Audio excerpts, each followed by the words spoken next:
पीडित कुटुंबाशी आज भेट घेतली, संवाद साधलाय. नेते राहुल गांधींना देखील तुम्ही फोन केला होता, त्यांचं काय म्हणणं आहे? ज्यावेळेला ही घटना घडली त्याच्यानंतर राहुलजींना ही घटना ज्याला लक्षात आली त्याला मी त्यांना फोन करून आणि मेसेज करून निरोप दिला होता.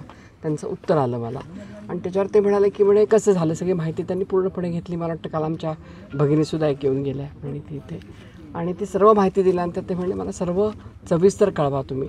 मला जे या कुटुंबियांना भेटल्यानंतर संपदांच्या कुटुंबियांना भेटल्यावर कळलं ते म्हणजे त्यांची तक्रार बेसिकली कुंपणच ज्याला शेत खातं त्याला न्याय कुणाकडे मागायचा, कारण ज्याच्याकडे ती न्याय मागत होत्या मग ते गृह खातं असो अथवा आरोग्य खातं असो त्या लोकांनीच त्यांना हॅरॅस केला असं त्यांचं म्हणणं आहे. आणि ह्याच्यामध्ये कुठेतरी शंका अशी यायला लागली की ती खरोखरच आत्महत्या होती का हत्या होती ही शंका आता यायला लागलेली आहे. आणि त्यामुळे निष्पक्षपणे पातळीपणाने याची चौकशी झाली पाहिजे, SIT स्थापन झाली पाहिजे ही आमची मागणी आहे. आणि ह्याच्याही पलीकडे जाऊन जे SIT होणार आहे ती SIT सातारामध्ये नको तर आमच्या बीडमध्ये याची हे, कारण यांच्या कुटुंबियांना सातत्यानं त्रास होईल. त्या 2-3 प्रमुख मागण्या यांच्या कुटुंबियांनी केल्या.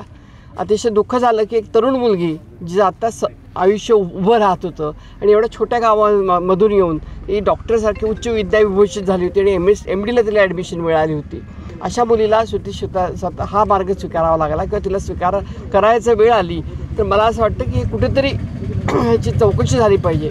आपण नुसतं म्हणतो की बेटी पढाओ बेटी पढाओ, परंतु या ज्या माझ्या मुली शिकतात, भगिनी शिकतात, त्या भगिनींना कुठे न्याय मिळत नाही. एवढ्या शिक्षित मुलीला जर अशा प्रकारे समोर जावं लागत असेल तर बाकीच्या मुलींचा विचारच नको. आम्ही सरकारला विचारू इच्छितो की अशा प्रकारे तुम्ही स्त्रियांना, महिलांना आणि आमच्या भगिनींना अशा प्रकारे तुम्ही सुरक्षितता देणार आहात का? आणि ही तुमची सुरक्षितता असेल तर हे काय तुमचं डबल इंजिन सरकार असून सुद्धा आमच्या मुली सुरक्षित नाहीत हे कुठेतरी वाईट आहे.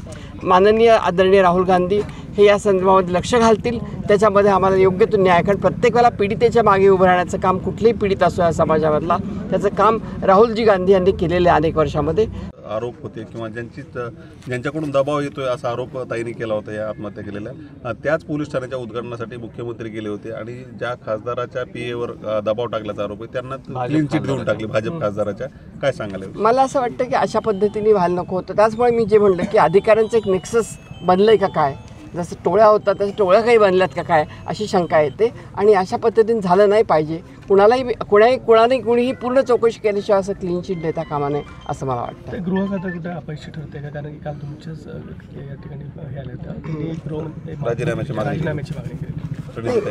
गृह खात्याच्या याच्यामध्ये कमी आहेच नाही. गृह खात्याची कमी आहे, आरोग्य खात्याची कमी आहे. त्यामुळे त्यांनी त्याची सखोल चौकशी केली पाहिजे आणि SIT स्थापन केली की सगळी चौकशी बाहेर येईल, कॉल रेकॉर्ड बाहेर येईल, कुणी कुणाला फोन केला होता ते बाहेर येईल. तुम्ही एकतर पोस्टमार्टम करताना सुद्धा पोस्टमार्टम केल्यानंतर कुटुंब असताना करता येत नाही, कुटुंबियातलं कोणतरी असावं लागतं. 24 तासानंतर तुम्ही पोस्टमार्टम करता, कुटुंबाला बोलवता तर त्याला तिला हॉस्पिटलमध्ये नेलं जात नाही, हॉस्पिटलवर नेता. म्हणजे मला असं वाटतं की ह्याच्यामध्ये बऱ्याचशा शंका यायला स्थानं आहेत आणि त्याचं निरसन करणं हे सरकारचं काम आहे, ते त्यांनी केलं पाहिजे. सभागृहामध्ये महाराष्ट्राची अस्वस्थता आपण मांडणार.